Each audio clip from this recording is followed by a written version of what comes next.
मराठी माणसाचा आवाज दाबण्याचा प्रयत्न करत आहे। तुम्ही युद्ध सहन करणार आहात का? लक्षात असू द्या, प्रत्येक भागाची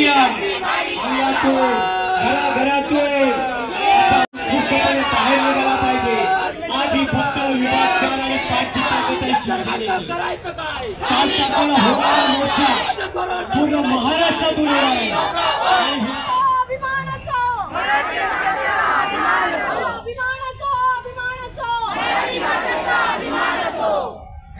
शिवसेना विभाग क्रमांक 4-5च्या वतीने आजच्या या आयोजित केलेल्या कार्यक्रमासाठी उपस्थित असलेले सर्व शिवसैनिक बंधूंनो आणि भगिनी,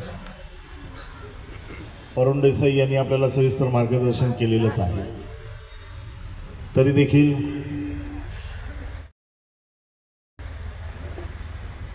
जे काय या सरकारचे कारनामे चालू आहेत आणि जे धोरण मराठी माणसाला चेपून काढायचं त्यांनी ठरवलंय आणि त्याचा पहिला टप्पा म्हणून आज हिंदी सक्ती, हिंदी भाषा ही ज्या पद्धतीने आपल्या मुलांवरती लादण्याचा प्रयत्न करतायत त्याचा निषेध करण्यासाठी आपण इथे जमलेलो आहोत। राष्ट्रीय शिक्षण धोरण जे आहे, या राष्ट्रीय शिक्षण धोरणाचा फायदा घेऊन किंवा त्याचा आधार घेऊन हे आडमार्गाने मराठी चेपण्याचा प्रयत्न करतायत। परंतु आपल्याला माहिती आहे की शिवसेना पक्षाची स्थापनाच मुळे मराठी माणसांनी शिवसेना प्रमुख बाळासाहेब ठाकरे यांनी केलेली आहे आणि त्यावेळेपासूनचा सगळा इतिहास पहिला तर ज्या वेळेला शिवसेनेला किंवा मराठी माणसाला दाबण्याचा प्रयत्न केला, चेपण्याचा प्रयत्न केला, मग तो कशा प्रसंगात असो शिवसेना मजबूतीने मराठी माणसाच्या पाठीमागे उभी राहिलेली आहे। आणि शिवसेनेचं विरुद्ध वाक्यच आहे की आपण पहिले मराठी आहोत, नंतर हिंदू आहोत। आणि म्हणून जर अशा प्रकारे कोण जर शिवसेनेला डिवचण्याचा, कारण शिवसेनेपासून मराठी माणूस दूर करण्याचा प्रयत्न करत असेल तर शिवसेना बिलकुल खपवून घेणार नाही हे दाखवण्याची वेळ आलेली आहे। आपल्याला सगळ्यांना वरुण सरदेसाईंनी आता सांगितलं की कशा प्रकारे आपल्या मनामध्ये हा विचार टाकला जातोय की हे पाप आमचं नाही आहे, हे जे करताय हे तुम्हीच करताय, तुम्हीच केलेलं काम आहे। त्रिभाषा सूत्रीमध्ये ज्या वेळेला तिसरा विषय हिंदी हा आता जो GR काढला गेला एप्रिलमध्ये, त्याची म्हणे सुरुवात ही महाविकास आघाडीचं सरकार असताना, उद्धव साहेब सरकार असताना केली गेली आणि आम्ही त्याची अंमलबजावणी करतोय अशा प्रकारची माहिती सध्या भारतीय जनता पक्षाचे लोकांना देत आहेत। वस्तुस्थिती वरुण देसाईंनी सांगितली, पण मी तुम्हाला जास्त का सांगू शकतो, कारण त्या मंत्रिमंडळात मी मंत्री होतो। ज्या वेळेला राष्ट्रीय शिक्षण धोरणाचा ज्या वेळेला प्रश्न आला त्यावेळेला डॉक्टर रघुनाथ माशेलकर जे फार मोठे व्यक्तिमत्व आहे महाराष्ट्राचं, यांच्या अध्यक्षतेखाली एक समिती बनवण्यात आली आणि या समितीला आपला एक अहवाल बनवायला सांगितला होता। सर्वसाधारण सरकारची एक पद्धत असते की कुठलाही विषय आला की त्याच्यावरती एक तज्ञ व्यक्ती किंवा एक काही तज्ञ व्यक्तींचा एक गट तयार केला जातो आणि ते त्यांची शिफारस करून पाठवत असतात। ही शिफारस फक्त कॅबिनेटमध्ये येते आणि मग मुख्यमंत्री सांगतात की शिफारशी आलेल्या आहेत, परंतु खरोखर याची अंमलबजावणी करायची की नाही याच्यासाठी एक अभ्यास गट तयार केला जातो की या शिफारसी करायच्या असतील तर काय करायचं, या केल्यामुळे त्याचे परिणाम काय होतील, करायचं की नाही करायचं, हे सगळं तो अभ्यास गट ठरवत असतो। आणि उद्धव साहेबांनी सांगितलं की एक अभ्यास गट तयार करा आणि याच्यावरचा अंतिम निकाल म्हणजे की अंतिम त्याच्यावरचा रिपोर्ट आमच्याकडे पाठवा। हे झालं कधी, जानेवारी 2022। आणि ज्या वेळेला हा जो काही अभ्यास गट तयार करण्याची ऑर्डर गेली,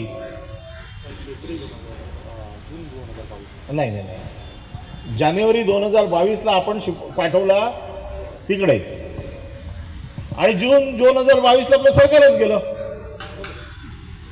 याच्यामध्ये एकही बैठक झाली नाही, याच्यामध्ये अहवालावर चर्चा झाली नाही. आपल्याकडनं फक्त कागद आला, आपण पुढे पाठवला. सरकारी कायदा केव्हा होतो? ज्या वेळेला त्यांचा अहवाल येतो, त्याची अंमलबजावणी करायचं ठरतं कॅबिनेटमध्ये आणि मग त्याच्यावरती ज्यावेळेला GR निघतो त्यावेळेला त्याची अंमलबजावणी सुरू होते.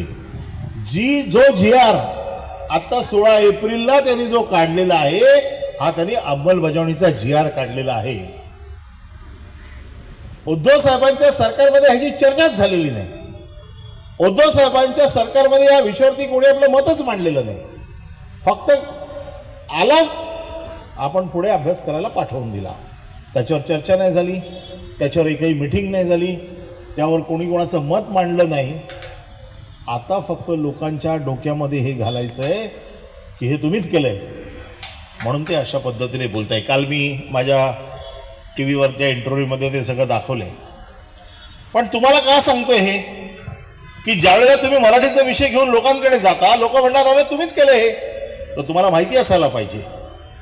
म्हणून वरुण सरदेसाईंनी पण तुम्हाला सांगितलं, मी पण तुम्हाला सांगतो, कारण मी त्याचा एक घटक आहे, साक्षीदार आहे, मला चांगलं माहिती आहे. पण नुसता हा विषय तेवढ्यावर थांबत नाही आहे. हे सरकारने टाकलेलं पहिलं पाऊल आहे. मुंबई महानगरपालिका, महाराष्ट्रातल्या सगळ्या निवडणुका, लोकांमध्ये असंतोष आहे हे त्यांना माहिती आहे. लोकांचे जे मूलभूत प्रश्न आहेत त्याच्यात कोणीही कोणाला मदत केलेली नाहीये. हे फक्त सरकार ओरपण्याचं काम चालू आहे. आत्ताच आम्ही विरोधी पक्षनेत्यांच्या बैठकीवरनं आलो की विरोधी पक्षनेत्यांनी उद्यापासून अधिवेशन सुरू होते. आता या अधिवेशनात आपण सरकारला धारेवर धरू. मी तर म्हटलं बाकीचे सगळे विकास वगैरे सगळे नंतर, पण अन्न, वस्त्र, निवारा या 3 मूलभूत गोष्टींवरती तरी काय काम तुम्ही केलं याची उत्तर अधिवेशनात द्यावी लागतील. मग अधिवेशनाच्या अगोदर असे काहीतरी विषय काढायचे. मागच्या अधिवेशनाच्या अगोदर पण त्यांनी असंच केलं. औरंगजेबाची कबर काढली, मग 4-5 दिवस अधिवेशनाचे पहिले ह्या भांडणात घालवायचे. म्हणजे तुमच्या मूलभूत प्रश्नापासून जी महागाई वाढलेली आहे, महिलांचे प्रश्न आहेत, घरांचे प्रश्न आहेत, कामगारांचे प्रश्न आहेत, शेतकऱ्यांचे प्रश्न आहेत, ह्या सगळ्या गोष्टींवरती लक्ष जाऊ नये. सुप्रीम कोर्टाने यांचे भ्रष्टाचार पकडलेले आहेत. सुप्रीम कोर्टाने ताशेरे दिलेले आहेत. सुप्रीम कोर्टाने हे मान्य केलेलं आहे की 3000 कोटीचा भ्रष्टाचार झालेला आहे. ह्या सगळ्यावरती उत्तर देणं त्यांना कठीण आहे आणि म्हणून अशा पद्धतीचं हे रचलेलं षडयंत्र आहे असं मला वाटतं. हे आताच कसं आलं? हे मुद्दामून बरोबर अशी वेळ बघून काढलेलं आहे. हिंदी भाषिकांमध्ये आणि आपल्यामध्ये वाद निर्माण करावा. या मुंबईमध्ये जे सुखासमाधानाने सगळे राहत आहेत, आपल्याला लोक विचारतील तुमचा हिंदी भाषेला विरोध आहे का? आपला हिंदी भाषेला विरोध नाही, हे पहिल्याच दिवशी उद्धव साहेबांनी सांगितलंय. परंतु ज्या पद्धतीने तुम्ही भाषा लादण्याचा प्रयत्न करताय त्याला आमचा विरोध आहे. 5वीच्या नंतर जे तुम्हाला शिकवायचं ते शिकवा, परंतु जे लहान मूल ज्याच्या डोक्यावरती एवढं अगोदरपासूनचं ओझं आहे त्याच्यावरती तुम्ही आणखीन ओझं लादण्याचा प्रयत्न करू नका. हा आपला देशातला मुद्दा आहे. परंतु अशा प्रकारचे वाद निर्माण करायचे, अशा प्रकारच्या भानगडी निर्माण करायच्या. सरकार कुठल्याही प्रश्नांना उत्तर देण्यासाठी समर्थ नाही आहे. वेगवेगळ्या पद्धतीने लोकांना डायव्हर्ट करून टाकायचं, लोकांच्या मनात विष कालवायचं, बटेंगे तो कटेंगे, मराठा मराठेतर असे सगळे वाद निर्माण करायचे आणि मूलभूत प्रश्नापासून पळ काढायचा. कारण सरकारला उत्तर देणं हे कठीण आहे. आणि म्हणून आपली एवढीच विनंती आहे की मराठीसाठी आपल्या पक्षाचा जन्म झालेला आहे आणि ज्या पक्षाने मराठीचा जन्म घेतलेला आहे तो मराठीवरचा अन्याय कधीही सहन करू शकत नाही आणि म्हणून एवढ्या मोठ्या संख्येने आपण पेटून उठलेलो आहे.